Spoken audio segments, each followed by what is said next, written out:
Hello दोस्तों, एक बार फिर से आपका स्वागत है आज की हमारी नई वीडियो में। आज हम इस वीडियो में बात करेंगे कृष्णा सोपती के जीवन को लेकर, उनके जीवन से जुड़े कुछ कहे अनकहे पलों को लेकर। मैं आपको इस वीडियो में इनके जीवन से जुड़ी पूरी जानकारी दूंगा, तो बने रहे हमारे साथ वीडियो के लास्ट तक। आइए वीडियो को स्टार्ट करते हैं। कृष्णा सोपती ज्ञानपीठ पुरस्कार से सम्मानित हिंदी की मशहूर लेखिका थी। ये मुख्य रूप से कहानी लेखिका थी। कृष्णा जी की तमाम कहानियां बादलों के घेरे नामक संग्रह में संकलित हैं। वह आज भी अपनी संयमित अभिव्यक्ति और सुथरी रचनात्मकता के लिए जानी जाती हैं। कृष्णा सोपती ने हिंदी की कथा भाषा को विलक्षण ताजगी दी है। कृष्णा सोपती ने अपनी रचनाओं के माध्यम से महिलाओं पर होने वाले विभिन्न तरह के अत्याचारों को उजागर किया। उनकी विभिन्न समस्याओं के साथ साथ उनके साथ होने वाली सामाजिक अश्लीलता का भी इन्होंने वर्णन किया है। इनकी तमाम रचनाओं में होने वाली नैतिक और सामाजिक बहसें पाठकों के दिलों पर छा जाने वाली हैं। हम आपको इनके जीवन से रूबरू कराते हैं। तो सबसे पहले बात करेंगे इनके जन्म को लेकर। कृष्णा सोपती का जन्म पाकिस्तान के गुजरात प्रांत में 18 फरवरी सन 1925 को हुआ था। इंडिया और पाकिस्तान विभाजन के बाद इनका पूरा परिवार दिल्ली आकर बस गया। अपनी साहित्यिक सेवा की शुरुआत इन्होंने दिल्ली से ही की। वहीं बताना चाहूंगा आप सभी को इनके शिक्षा को लेकर। तो कृष्णा जी की प्राथमिक शिक्षा गुजरात में हुई थी। इन्होंने माध्यमिक उच्च माध्यमिक की पढ़ाई लाहौर, शिमला और दिल्ली से पूरी की। लाहौर स्थित फतेहचंद कॉलेज से उच्च माध्यमिक की पढ़ाई पूरी की। इस कॉलेज में पढ़ाई के दौरान वह वहीं लड़कियों के हॉस्टल में रहती थी। भारत पाक विभाजन के वक्त वह फतेहचंद कॉलेज की छात्रा थी। उच्च माध्यमिक के बाद की पढ़ाई उन्होंने शिमला में दिल्ली में किया। विभाजन के बाद उन्हें पढ़ाई छोड़कर नौकरी करनी पड़ी। वहीं बात करेंगे इनके कार्य क्षेत्र को लेकर। तो कृष्णा सोपती जी के कहानी संग्रहों जैसे डार से बिछुड़ी, बादलों के घेरे, तीन पहाड़ व मित्रों मरजानी में इन्होंने नारी को अश्लीलता की कुठित राष्ट्र को अभिभूत कर सकने में सक्षम अपसंस्कृति को इतने बेहतर तरीके से उभारा है कि इससे साधारण पाठक हतप्रभु हो जाता है। इनका सिक्का बदल गया, बदली बरस गई जैसी कहानियां भी काफी प्रसिद्ध हैं। इनके उपन्यास डार से बिछुड़ी और मित्रों मरजानी को नामवर सिंह ने उल्लेख मात्र किया है।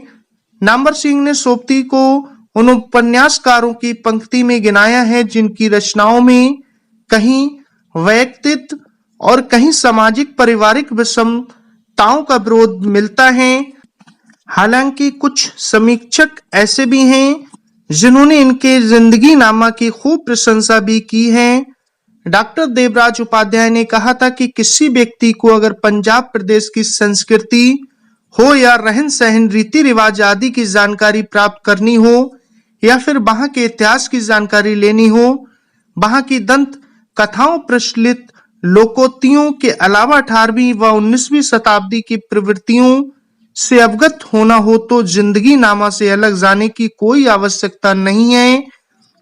पाठकों में प्रसिद्धि तो बताना चाहूंगा कृष्णा सोपती की लंबी कहानी मित्रों मरजानी का प्रकाशन होते ही उन पर हिंदी कथा साहित्य के पाठक फिदा हो गए। इसका कारण था कि कृष्णा जी की महिलाएं ऐसी थीं जो कस्बों और शहरों में दिख तो रही थीं, लेकिन उनका नाम लेने से लोग डरते थे। सोपती जी का कथा साहित्य में उन्हें इस भय से मुक्त कर रहा था। सच्चाई भी यही है कि कथाकार अपने विषय और उससे बर्ताव में न सिर्फ अपने आप को मुक्त करता है बल्कि वह पाठकों की मुक्ति का भी कारण बनता है। कभी हिंदी विभाग में पढ़ाई नहीं करने वाले पाठक भी उन्हें पढ़कर अपने आसपास हो रहे बदलावों को समझना चाहता था। मन में वस रही एक समानांतर दुनिया से मुक्ति के लिए कृष्णा जी की कहानियां मन में बैठ जाती थीं। वहीं बताना चाहूंगा इनको मिले सम्मान और पुरस्कार के बारे में। वर्ष 1980 में उन्हें जिंदगी नामा के लिए साहित्यिक अकादमिक पुरस्कार से सम्मानित किया गया। वहीं वर्ष 1996 में कृष्णा जी साहित्य अकादमी की फेलो बनाई गई थी, जो कि अकादमिक का सर्वोच्च सम्मान है। साल 1981 में उन्हें शिरोमणि पुरस्कार मिला। वहीं 1982 में कृष्णा सोपती को हिंदी अकादमिक पुरस्कार मिला। इन्होंने यूपीए सरकार में पद्म भूषण लेने से इनकार कर दिया था। जबकि साल 2015 में असहिष्णुता के मुद्दे साहित्य अकादमिक पुरस्कार वापस कर दिया था। साल 2017 में इन्हें भारतीय साहित्य के सर्वोच्च सम्मान ज्ञानपीठ पुरस्कार से सम्मानित किया गया। इनकी प्रमुख रचनाएं तो उपन्यास सबसे पहले बात करूंगा डार से बिछुड़ी, यारों के यार, तीन पहाड़, मित्रों मरजानी, सूरजमुखी अंधेरे के, ऐ लड़की, समय सरगम, सोपती एक सोहबत, जिंदगी नामा, जैनी मेहरबान सिंह, कहानी संग्रह बादलों के घेरे।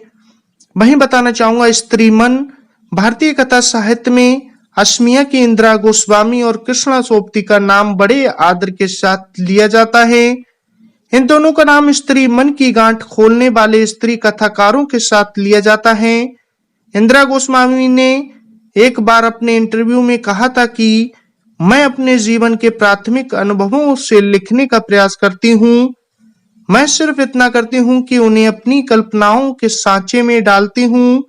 इंदिरा गांधी गोस्वामी से करीब 18 वर्ष पहले गुलाम भारत में जन्मी कृष्णा सोपती के पास पंजाब शिमला के साथ दिल्ली के हजारों महिलाओं के साझा और व्यक्तिगत अनुभव हैं।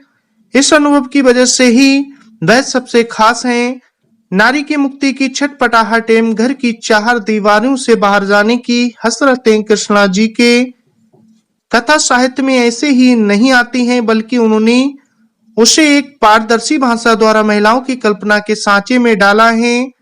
कृष्णा जी हिंदी साहित्य सागर का ऐसा मोती हैं जिसकी चमक हमेशा बरकरार रहेगी। वहीं बात करूंगा विवाद के बारे में। कृष्णा सोपती की कहानियों को लेकर कई सारे विवाद हुए। एक स्त्री होकर इस तरह का साहसी लेखन करना अपने आप में बड़ी बात है और ये हर लेखिकाओं के लिए संभव भी नहीं है।